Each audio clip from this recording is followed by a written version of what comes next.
serán, moi boa tarde a todas e a todos. Grazas por vir, gracias a Cartabón tamén por acollernos sempre con tanto cariño. Non exaxero se digo que é a mellor libraría do Estado, e dou fe, porque vivín con Gonzalo momentos absolutamente maravillosos en Vigo e fora de Vigo, e tamén con Maribel, e temos aí un plan xenial de conquistar a capital, a que sí? Non sabemos se se deixarán, pero imos intentalo. Deixámonos. Imos intentalo. Xa o solicitou. Bueno. Si, pero non contestaron, Bueno, estánse facendo un pouco os duros, pero seguro que non se resisten aos nosos encantos. Bueno, xa así é un día así como moi bonito, porque, claro, estamos presentando tanto Roberto como a min o libro dunha amiga, e entón é así como complicado separar unha cousa da outra. Claro, imos falar, obviamente, desde o cariño, pero tamén tendo en conta que Montse Pena é unha investigadora e unha crítica especializada en literatura infantil e juvenil que leva, bueno, pois moitísimos anos traballando por esta causa tan, non sei como dicilo, tan bonita que é a literatura infantil e juvenil. Quería contarvos un pouco como empezou a nosa relación. Creo que é importante ir un pouco aí á orixe, porque é bonito tamén o que nos uniu e onde se creou ese vínculo. Nos as dúas empezamos a formar parte da directiva da Asociación Galega do Libro Infantil e Juvenil, Galix. Non estou segura do ano, pode ser no 2010, 11... 11 non, porque era par, non? A pequena xa nacera. Vale. E eu, cando me coñeciches, non tiña super barrigón. Tiñas? Tiñas. Entón, no 2010, confirmamos. No 2010, sí. Non me equivoco. Empezamos as dúas, integrámonos na directiva, Montse Pena como a secretaria e eu como tesoureira. Bueno, as persoas que algunha vez formastes parte dunha asociación sen ánimo de lucro, sabedes que iso implica moitísimas horas de traballo e tamén algunha alegría, pero tamén algún desgusto. Pero creo que nese momento sufrimos as dúas, polo menos eu estes días reflexionando alrededor diso, cheguei a esta conclusión. Pasamos moitísimas cousas xuntas, pero unha delas foi que sufrimos unha especie de... non sufrimos, vivimos unha especie de proceso de empoderamento paralelo.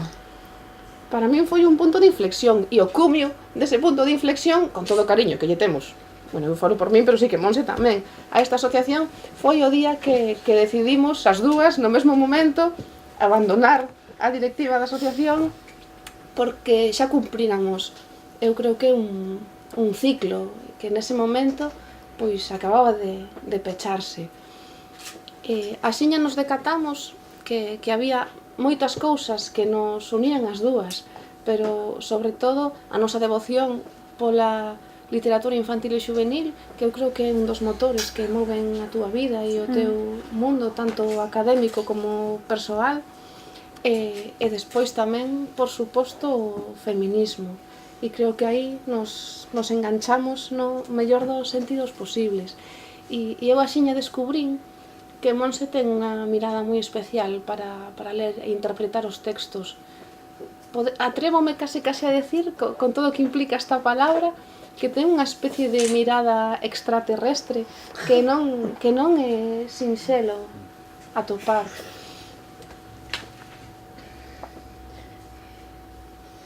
Ai, esquecíame do final, que algo así como o que máis me emocionou escribir e me quedaba así como atrás. Ai. Que, bueno, por suposto, que para min é un orgullo estar presentando a obra dunha amiga que é capaz de artellar un ensaio destas características e desta calidade e con esta fondura.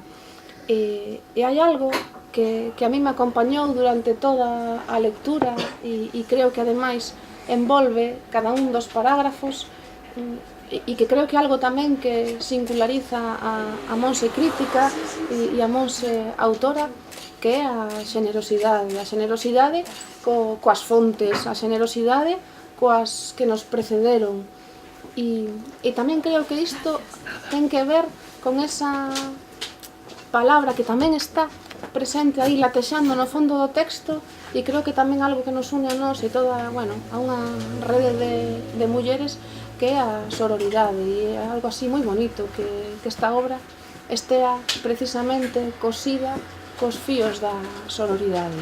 E quería rematar con isto, sobre todo destacando a Monse Xenerosa, porque é unha rareza atopar unha persoa que se dedique ao mundo de investigación e que traballe sempre desde o criterio da xenerosidade. E agora damos ya paso a Roberto.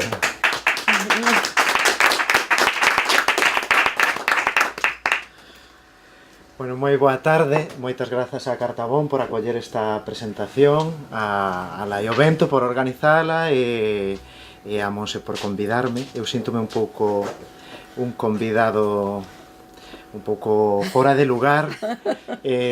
Supoño que o principal motivo é por ser moi bo amigo de Monse, compartir arelas dende o ano 99, cando os dous chegamos a Compostela, dende Sada, dende o Carballiño, para camiñar por terreos filolóxicos, por amor pola lingua, pola nosa cultura. A min levoume o eido teatral, entón, pois, supoño que ese é o segundo motivo polo cal Monse me convida para, male a miña timidez, intentar porlle un chisco de dramaticidade a este acto, se que o conseguimos, e facer, pois, tamén da presentación deste libro, pois, unha conversa con Monse, formularlle algunhas preguntas, algunhas cuestións que despois da lectura deste libro que eu gocei moito, preguntábame hoxe Monse, vos ir desvelando así segredos. Primeiro, as preguntas da confianza, da amizade que me fai Monse. Gozaches do libro? Que che pareceu? Que che puxen? Aburriute moito? Bueno. Algo así che puxen, non? Claro, eu non é o meu ámbito e ás veces pois tes unha pila de libros aí por ler, pero claro, sempre prima a urxencia daqueles do teu ámbito. Eu lino como se estivese diante de Monse. Este libro ten a virtude de ser unha adaptación de un estudo de investigación, da súa tese de doutoramento, ten o rigor dun estudo de investigación, pero ten un plus, ten un valor engadido o libro, que é a utilidade, dende o meu punto de vista, a súa eficacia para a mediación cultural, para moitos eidos, principalmente para o ámbito educativo, que é un terreo que Monse coñece ben, como profesora na Facultade de Formación do Profesorado da USC, pero que é tamén un libro de moito interese, non soamente para o profesorado, senón para todas aquelas persoas que poden levar a cabo actividades ben interesantes dende as bibliotecas ou outros espazos culturais para a mediación cultural, porque é un libro que reivindica dous aspectos complementarios, interesantes e quizáis nunca tan ben tratados, como é a literatura infantil e juvenil, ás veces condenada a subsidiariedade no ámbito académico como un xénero menor ou de menor interese ou de menor cualidade, e por outro lado o feminismo e a posta en valor dende un punto de vista, porque ten unha perspectiva historiográfica este libro, pero tamén ten unha perspectiva crítica que recolle, que nos demostra todo o traballo, ás veces dende a precariedade, dende o autodidactismo, dende as dificultades propias do momento histórico, pois persoas que se implicaron nos anos 80 e dos 80 en adiante na reivindicación lingüística e cultural en moitos ámbitos, coas asociacións culturais, pero tamén neste ámbito, no ámbito educativo, colectivos moi importantes, dende mestras de Pontevedra ata o Colexio Fingoi de Lugo, que foron un auténtico referente neste ámbito, e que nos demostran que por moito que haxa hoxe en día que facer, e por moito que cambian as tendencias e os hábitos culturais, aquelas persoas foron fachos que alumearon moitos camiños e quizáis tamén pois para termos este ámbito, eu creo, tan cualitativo e cuantitativo no mercado do libro galego, e aquí está unha grande, non? Para mí tamén é unha honra compartir mesa con Ledicia, e por iso dicía que me sinto un pouco foráneo, sobre todo con persoas tan insignes neste ámbito, pois a literatura infantil e juvenil está recollida neste libro dende as orixes até a actualidade dunha maneira sistemática, dunha maneira moi rigorosa, pero tamén dunha maneira sorprendente en moitos casos, atractiva, e moi útil, o que dicía ao comezo, moi útil para que este sexa tamén un manual para facer moitas cousas arredor da literatura infantil e juvenil. Outra das cousas que vos quero desvelar son os segredos que ás veces conteñen os libros. Os libros están cheos de segredos, os segredos quizáis para min máis apaixonantes e máis de máis valor son as adicatorias. Pasear polas bibliotecas de moitas persoas e ler as dedicatorias, eses paratextos cheos de emoción, de verdade, de moita intrahistoria, pois son literatura con mayúsculas, para min, grande literatura. Quero desvelarvos o pequeno segredo que me deixou Monse cando me dedicou este libro, onde ela me di que coñezo ben esta letra, que sei das orixes, e da luz que comezou no ano 99.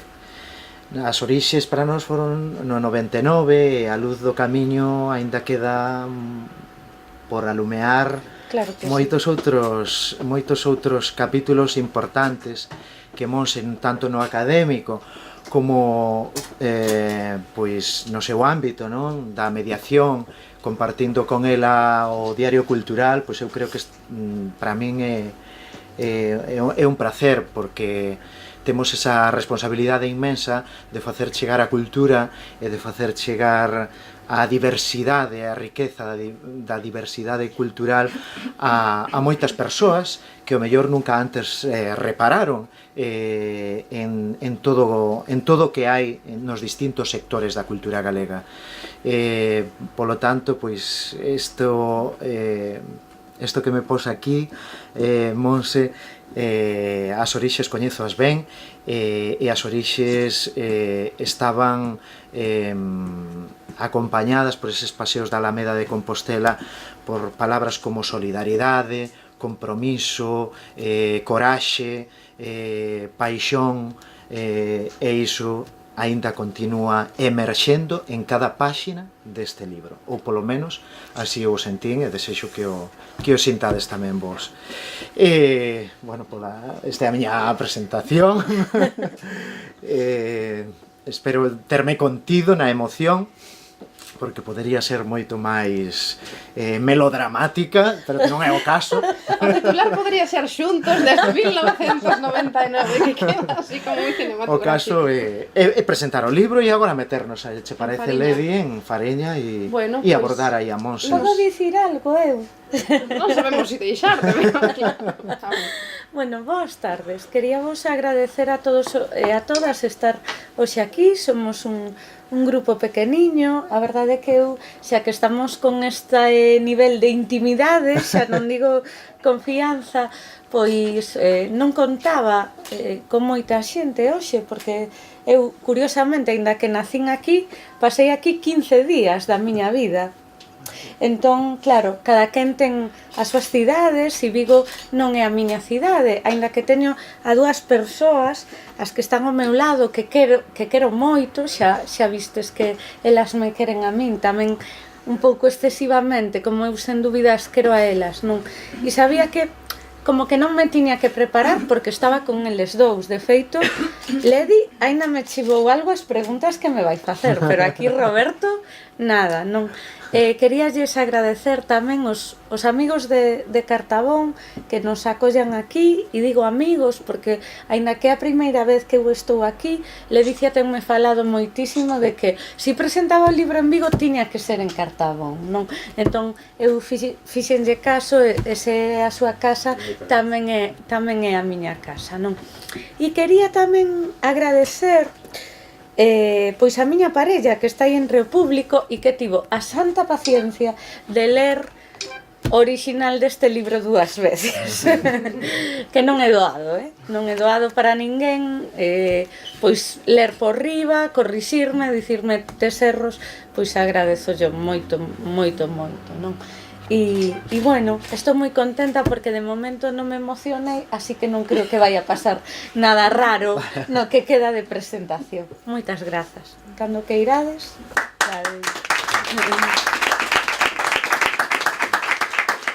Bueno, pois a min gustaríame, podemos ir alternando. Gustaríame empezar polo limiar, que creo que aquí, bueno, e é genial que teñamos unha representante da festa da palabra silenciada. Sí, que ¿no? se esconde, decir que a correctora, unha das correctoras oficiais da festa, tamén integrante de FIGA, porque neste libro están moi presente os colectivos feministas, está moi presente FIGA e por suposto, a festa. Eu creo que hai moitas mulleres relacionadas co entorno do feminismo galego as que lles gustaría moito atoparse dentro deste libro.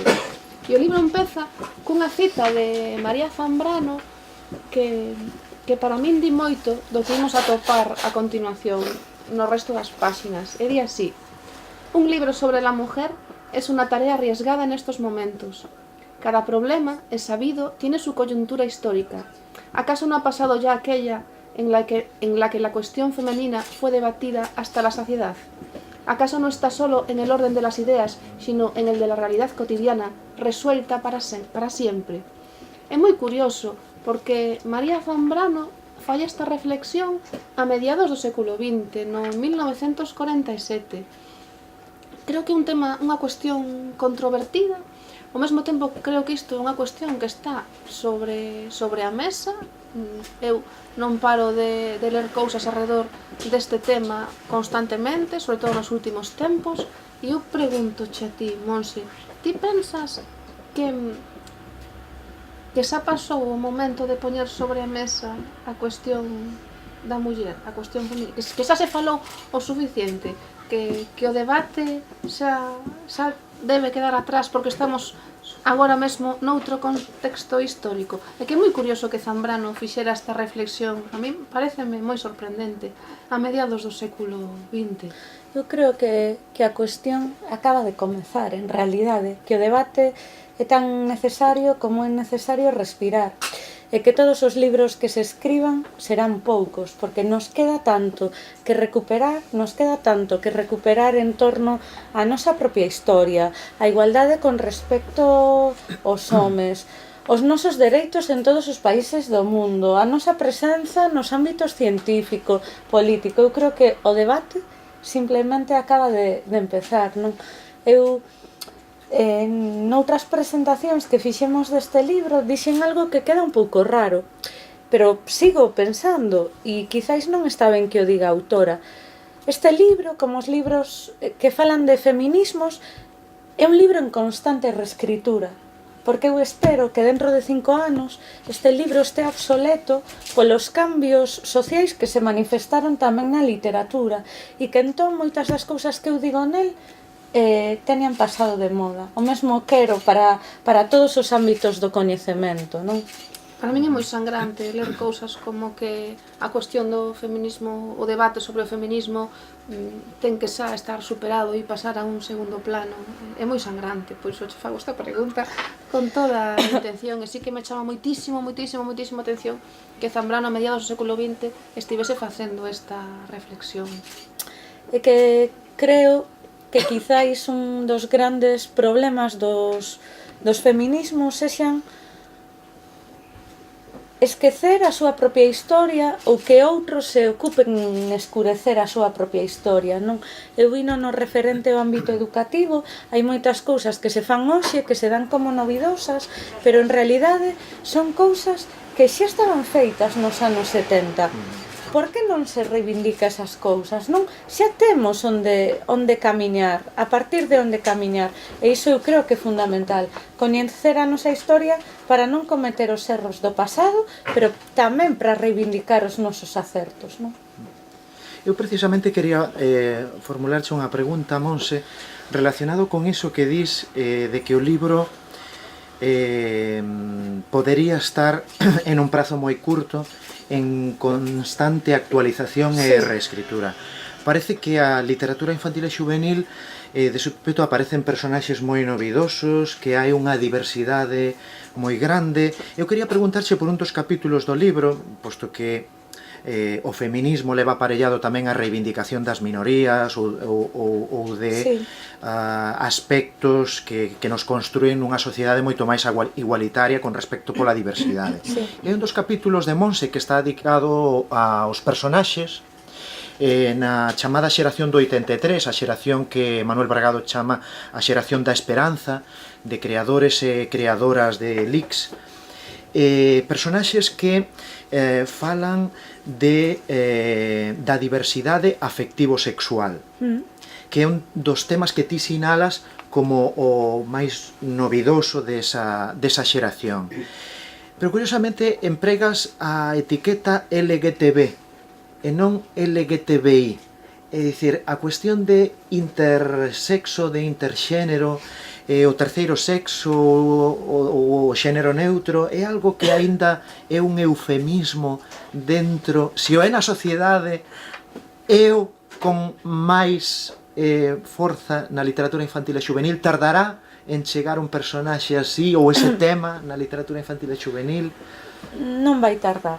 Eu atrévome a dicir que chegará case antes que a literatura de adultos. Quizáis, non sei se usas, supoño que sí, a idea do terceiro sexo ou do sexo neutro. A min non é unha idea que me apaixou especialmente, porque creo na visibilización do sexo e do xénero feminino, non?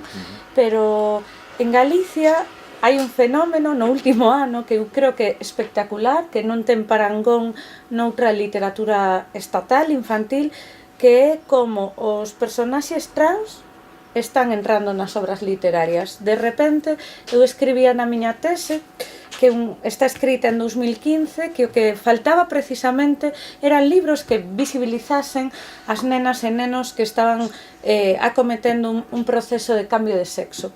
De repente temos, afortunadamente, 3 novelas xuvenís, unha, bueno, para lectorado máis ou menos a partir de 12 anos, as outras claramente xuvenís que falan disto, non? E que non son de asociacións, porque sempre hai un paso previo na literatura infantil. Pasou, por exemplo, cos personaxes homosexuais que antes aparecían en publicacións de asociacións de gays e lesbianas, non? Eran contiños case de edicións non venais, e logo se deu o paso á literatura comercial, que eu creo que é fundamental para que se abra un público, chamémoslle, non cautivo ou non militante. Pero creo que esa explosión, aínda nos quedan moitísimos máis, non? Porque unha persoa trans evidentemente non é igual a outra persoa trans, non podemos caer nesa banalización, pero creo que temos unha literatura que nese sentido si amosa esa variedade. Por si hai algún editor na sala ou editora, aínda que somos pouquiñas, a ver si sae un álbum ilustrado sobre este tema, porque o que queda en galego, non? E segue faltando en castelán, non hai, eu non coñezo material especificamente literario, e refírome a isto porque adoita haber materiais didácticos, pero a literatura fai outras cousas que non fai a didáctica, non? E entra moito mellor, dunha maneira máis subtil, pero tamén moito máis poderosa. Non sei se che contestei. Sí, e además acabas de dicir unha cousa, se me No, permites que engarce con outra, así improvisadamente, claro, que é a cuestión didáctica. Hai unha cousa que tamén este libro reivindica, evidentemente, que é a coeducación. dende o punto de vista histórico e tamén pola utilidade que ten o estudo para o ámbito educativo. Está quizáis cautiva a literatura infantil e juvenil dese ámbito, do ámbito da coeducación, ou restringida en exceso ao ámbito pedagóxico, ou valorada maioritariamente polo seu carácter didáctico e non tanto por outros, como polo simple valor literario, non, que ten. Eu creo que nesta podemos contestar Ledicia máis eu. Pois sí. Encántame esta pregunta. Sí, eu sabía que estaba como... Si queres, contesta ti, Ledi, dende a perspectiva dunha autora, e logo vou eu co rollo. Estupendo. Claro, é que, claro, a miña visión aí está condicionada polo meu xeito de concibir a literatura e polo meu xeito persoal de abordar os meus propios textos de creación literaria. Eu sinto... A ver, isto que vou dicir espero que se entenda dentro do contexto no que estou falando, pero sinto arrepíos das obras que destilan un exceso de didactismo. Intento facer todo o contrario. Primeiro porque considero que non son quen para dar leccións a ningún tipo de lector ou de lectora. Pero logo porque para min a literatura, por riba de todo, e non só a literatura infantil e juvenil, pero é a que nos ocupa, ten que ser transgresión. Eu creo na literatura canalla. E o didactismo pode ir do lado do canalla? Pois eu creo que non. Polo menos o meu xeito de escribir pon mediante dese muro. Eu fuxo do didactismo. E para min, de feito, as obras que pecan de ser excesivamente didácticas, para min, eu vexo como unha connotación negativa. Sí, eu sí. E sei que a literatura infantil e juvenil en gran medida vai asociada a esa percepción. Literatura de consumo, escrita especialmente para ser traballada pois nas escolas ou nos centros de secundaria. Eu sei que hai ese debate que está sobre a mesa, que é un debate ademais candente e que levanta ampolas, porque as levanta. Eu fuxo desa perspectiva, pero por completo. Literatura canalla. Literatura canalla, hai que transgredir. A etiqueta encantoume, vou na empregar. Bueno, e dende unha perspectiva histórica tamén é así. É verdade que a literatura infantil naceu moi vencellada os libros educativos. Os primeiros libros infantís que houbo eran biblias, non vos teño que explicar por qué, e cartillas de lectura. Agora, esa é unha perspectiva de principios do século XVIII. Eu que nisto podo ser moi tallante, porque non son escritora de literatura infantil, senón de ensaio, creo que quen siga pensando que os libros infantís deben educar, pois viven no século XVIII, non? Eso por aí. Estas cousas heavies ti non as ías dicir porque es máis riquiña que a min, pero realmente é así. E por outro lado, na literatura infantil europea deuse un fenómeno curioso, non?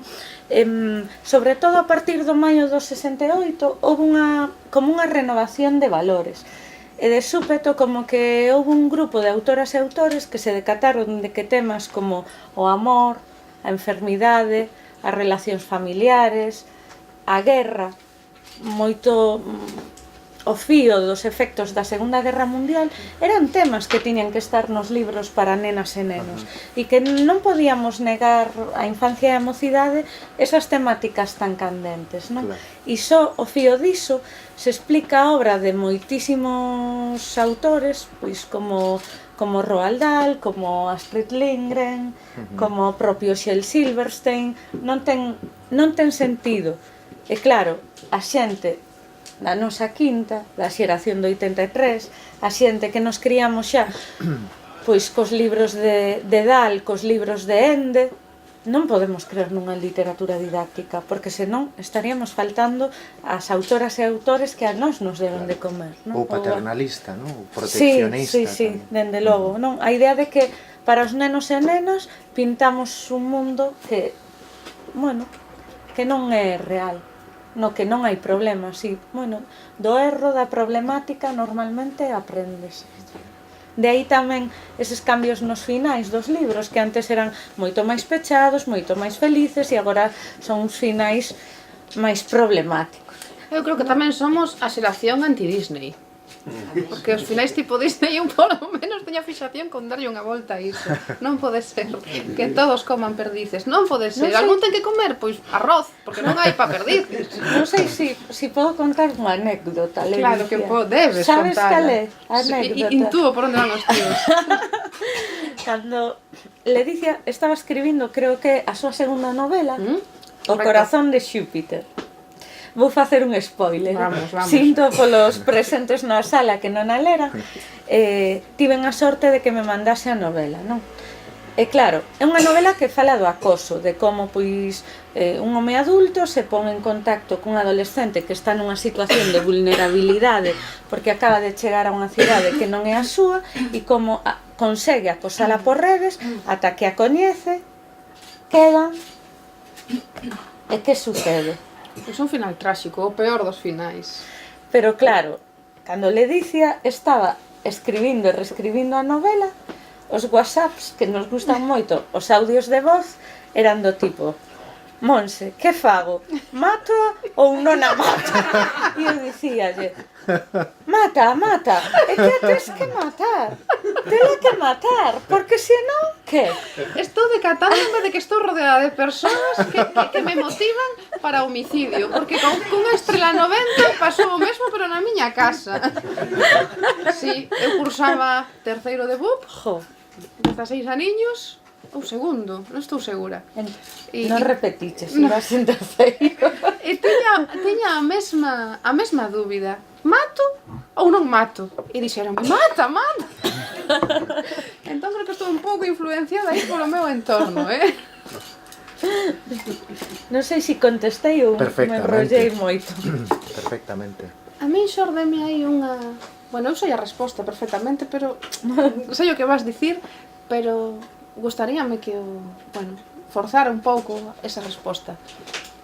A literatura infantil e xuvenil galega está na vanguarda do que se escribe no resto do Estado español, porque, claro, hai algo que como de base, pero que é importantísimo, e ás veces pasa desapercibido, e diredes vos, como é posible que algo de semellante calado pase desapercibido? Sucede, temos unha barreira lingüística, porque existe e é monumental, de tal xeito que, para min, isto que vou dicir é forte, pero é unha realidade. O sistema literario galego vive pechado dentro dunha burbulla.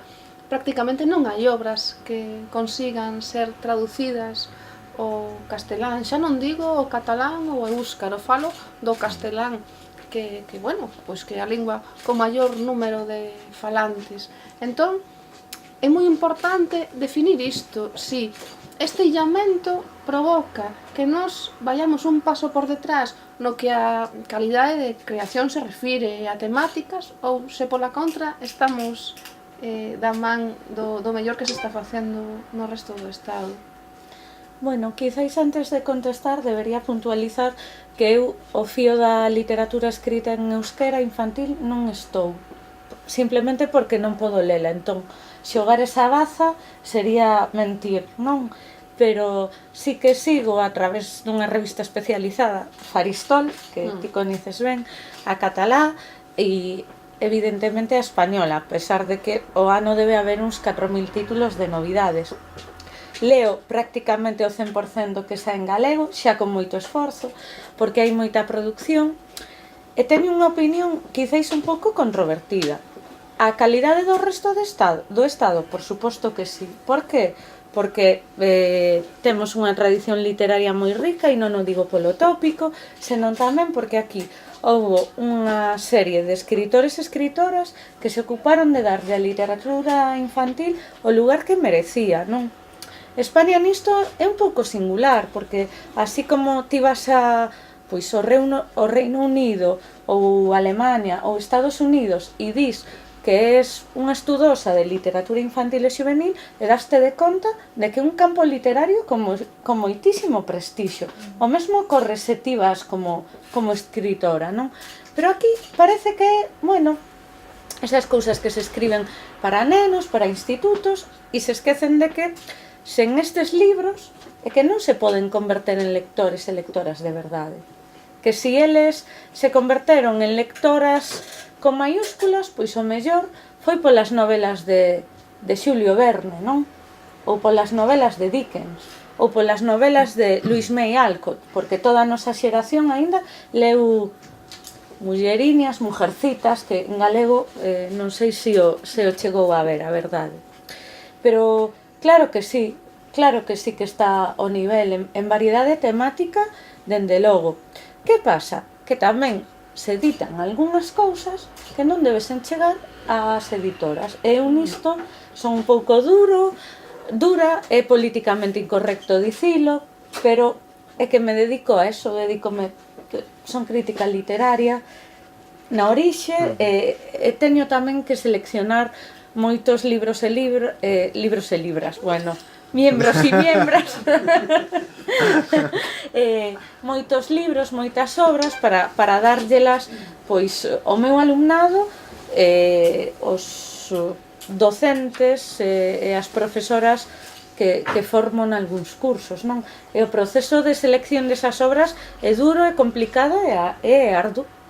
Son dura con isto porque publícase infantil demais. Por lo tanto, iso fraco favor lle fai as obras que teñen prestixio, non? E unha calidade. Se non hai criterio nesa escolla, un sistema cultural anormal ou anormalizado. Non me atrevo a dicir que non hai criterio, senón que digo que hai pouco criterio, ou que falta criterio ás veces. Criterio hai, pero hai determinadas cousas, por exemplo, vou poñer un exemplo, o tema do álbum, non? Que é o formato que quizáis máis nos entra polos ollos, as nais e os pais e demais. Hai ilustracións potentísimas, pero é que ves algúns textos e dis, isto non pode estar publicado. E non falo de ningún editorial en concreto, non mo tomedes por aí. E logo, eu creo que o abeiro de obras que venden moitísimo, poño como exemplo as de Ledicia, porque está aquí e non hai dúbida de que é a autora de infantil que máis vende, ou atrévome a dicir a autora da literatura galega que máis vende.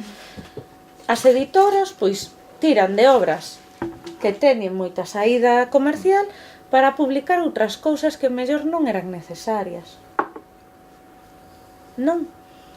E tamén me pregunto quen filtra iso? Son lectores e lectoras habituais de literatura infantil? Dubido. Creo que son máis ben lectores de obras de público adulto, e non é o mesmo. Xa dixen que con isto son un pouco duro.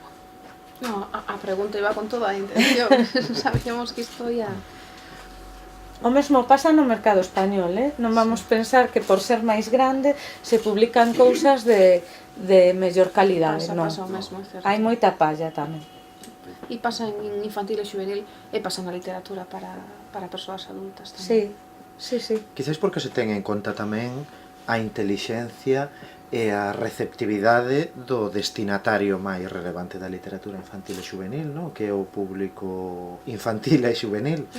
Quizáis na hora dos criterios editoriais ou a hora de elaborar material para ese destinatario, para ese lectorado, escasamente se ten en conta, non? As experiencias mudaron nese sentido, ou coñeces experiencias non solamente no ámbito educativo, senón experiencias culturais que teñan en conta dende clubes de lectura até obradoiros específicos onde se teña en conta os gustos, o criterio. Non quero dicir que os gustos teñan que ser o criterio, senón a diversidade de criterios a hora de producir ou de editar. Non sei se tes analizado iso, se tes... Non sei se entendo ben a pregunta. Pregúntasme se hai clubes de lectura onde se traballen con libros infantís? Non, onde a rapazada diga que opina sobre os libros e se teña en conta. Sí, Ledicia seguro que che pode dicir unha restra de clubes porque visita moitos moi grande, non? Pero eu creo que hai que poñer en valor, especialmente en Galicia, o traballo que se fai dende a asesoría de bibliotecas escolares, non? o programa é absolutamente fascinante. Neste momento están un pouquiño máis da metade dos centros públicos incluídos, o cal é moitísimo, e ali pois hai dende clubes de lectura ata programas de radio, ata entrevistas con autoras e autores onde a rapazada pois manifesta a súa competencia literaria e o seu saber ler ben. Sí, participan de maneira absolutamente activa. Mesmo agora estáse estilando moito. Hai algo que a mí non me gusta, que son os controis de lectura, que creo que iso pues, é un castigo, que xa nos levamos, bueno, eu cando era alumna xa existían e iso hai que exterminalo, vale? Pero hai algo que sí me gusta, que é o cuestionario lector, cando o profesorado pois pide unha valoración ao alumnado da obra, que argumenten, esa parte sí que me gusta. E a mí sí me gustaría saber unha cousa, que esta é un pouco unha pregunta trampa. Tamén. Porque claro, con isto eu tomo nota para o futuro. Que nos falta aquí por facer? Que nos falta por tratar? Que carencias a nivel temático temos na literatura infantil e juvenil? Que podo escribir que non estea xa feito? É dificilísimo, xa o sei, que estou ponendo un compromiso. Non, eu creo que non hai carencias temáticas. Falta valorización, o que facedes as autoras e autores, tamén o que fan os ilustradores, teño que dicir, non? E falta que moito público adulto lea literatura infantil e saiba de que falamos, non? Porque iso é unha barreira moi complicada de romper. Eu vexo moita xente que opina sobre a literatura infantil en redes e así, e, claro, no fondo dis, non lee un libro juvenil ou infantil dende hai 40 anos. Quedou ali. Sí, quedou ali. Ou lee un, non lle gustou, como se eu son moi lectora de literatura adulta, colle un libro, non me gusta e digo, decido que non vou ler porque isto pois, é unha porcallada. É un pouco así, perdón. É un pouco así a idea. E non faltan temas, falta traspasar fronteiras, eu creo. Fronteiras de lectorado, consolidar. Eu creo que os dous momentos en que se perden máis lectoras e lectores infantís, que son no momento do paso de infantil a primaria, moitas veces porque as docentes nos empeñamos que os nenos de primaria pois xa non deben ler álbum ilustrado, cando a imaxe tamén hai que ler e hai que xogar cos símbolos e hai que ver que outras impresións, sensacións, historias nos conta esa imaxe e o final da adolescencia. Porque os adolescentes e as adolescentes son lectoras, pero que pasa cando se dá o salto ao público adulto? Dende logo en galego se perden moitísimas lectoras, non? É certo que se perden, sí. Bueno, para iso sirve esta obra tamén, para poner todo isto en valor e falarnos das que estiveron antes e das que están agora. Eu quería facerche unha pregunta das conclusións. Ao final, hai unha conclusión que a mí me chamou moito a atención. Monse apunta que a diferenza de obras precursoras como Pericles e a Balea de Xoana Torres ou Anagnórise de María Victoria Moreno, na produción de literatura infantil e juvenil máis contemporánea quizáis se nota a diferenza desas unha maior desideoloxización. É curioso, é un paradoxo, porque o feminismo é ideoloxía, evidentemente, entón apuntar iso, non? Aínda que intúo por onde vai, resulta rechamante. É un tema complicado. Todo é ideoloxía, non? Todo discurso que damos é ideoloxía. Que pasa? Que a ideoloxía non se percibe cando vamos coa ideoloxía dominante, entón non percibimos que sexa ideolóxico. Aí é un dos elementos onde o libro está xa desactualizado. Referíame a libros anteriores. Os libros que volven a sair de...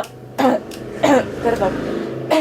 Ahora, sobre todo despois da pegada que tivo o último 8 de marzo, están volvendo a recuperar ese ton dos feminismos militantes. É por algo bastante evidente, que justamente porque se como sempre se considerou pois a literatura infantil e juvenil algo meramente educativo, e algo de moita pegada social, as transformacións sociais tamén se manifestan primeiro nela. E poño un exemplo moi claro. Durante o franquismo, o que máis se controlaba era a publicación de libros infantis e juvenis, porque sabían que era o elemento máis relevante de cara a transmitir ideas, bueno, ali sería os novos españois, non? Pois agora pasa o mesmo e de aí todo o auxe das coleccións que reivindican a presenza das mulleres na historia, as persoeiras, as científicas, que son moi necesarias porque en realidade están intentando restaurar unha desigualdade de base, que é a desigualdade de que a historia das mulleres non a coñecemos igual que a historia dos homens. Quizáis tamén as creadoras, non? Antes falabas de ilustración, as ilustradoras, a chegada das ilustradoras, das mulleres ilustradoras a este ámbito, quizáis tamén deixa unha pegada de contido, non? Imagino. Aí faltanos un pouco pouso por camiñar, porque eu na miña mente teño o nome de 2 ou 3 ilustradoras galegas, pero é curioso como hai poucas. Polo menos masculinizados, sí, certo, sí. Os nomes relevantes de momento están ocupados por homes, sacando excepcións de ilustradoras que xa teñen unha traxectoria coñecida en Galicia, como pode ser Marifé Quesada, que é unha das clásicas, ou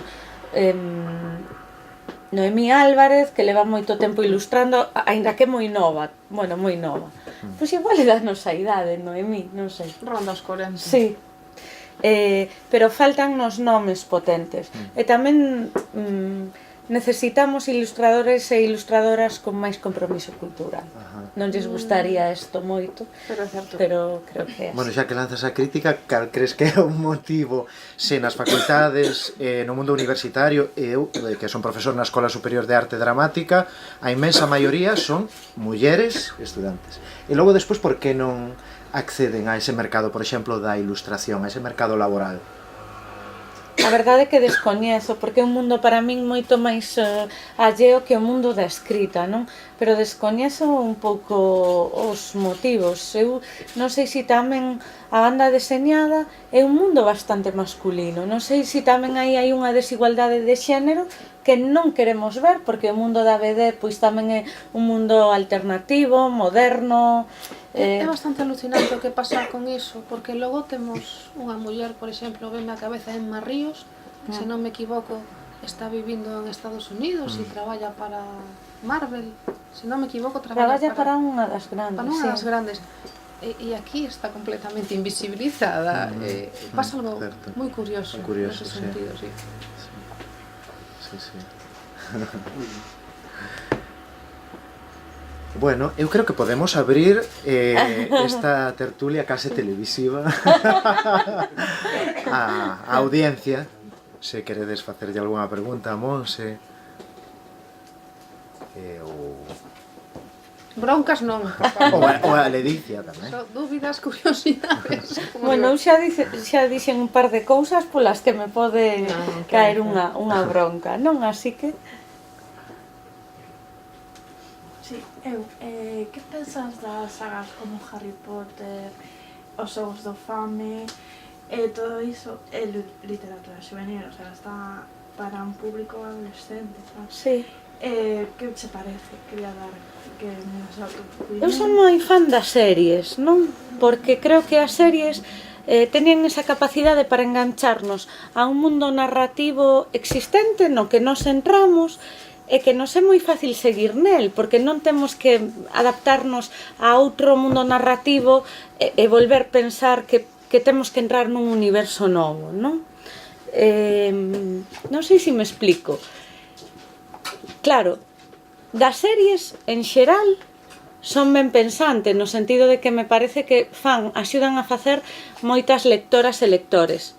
Que pasa? Que ás veces certas series de literatura juvenil son perigosas, como por exemplo Crepúsculo, que en realidade nos está presentando un Romeo e Julieta vampirizado, cunha pegada de roles de xénero machistas moi perigosa. Harry Potter tamén discreparía de que só son libros juvenís. Eu creo que son libros para lectorado que se segue formando, e en realidade todos somos unhas lectoras e uns lectores que estamos en proceso de construción. Canto máis lemos, máis sabemos ler e mellor lemos, non? E creo que esas series conectan un pouco con ese lado adolescente que nos queda os que xa non somos e co propio público adolescente. Unha serie desas ben mediada, ben acompañada, eu creo que pode ser moi interesante, non? Moitas grazas. De nada.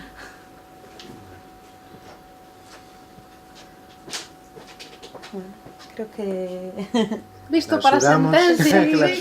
Eu sempre, isto é como o final das clases, sempre me sinto un pouco cura, non? Por desgracia, plan, cando lles digo, podedes marchar, pois a mí só me quedan moitas grazas por acompañarnos hoxe neste encontro tan agradable e por estar aquí este ratiño con nós, non? Pois moitas grazas.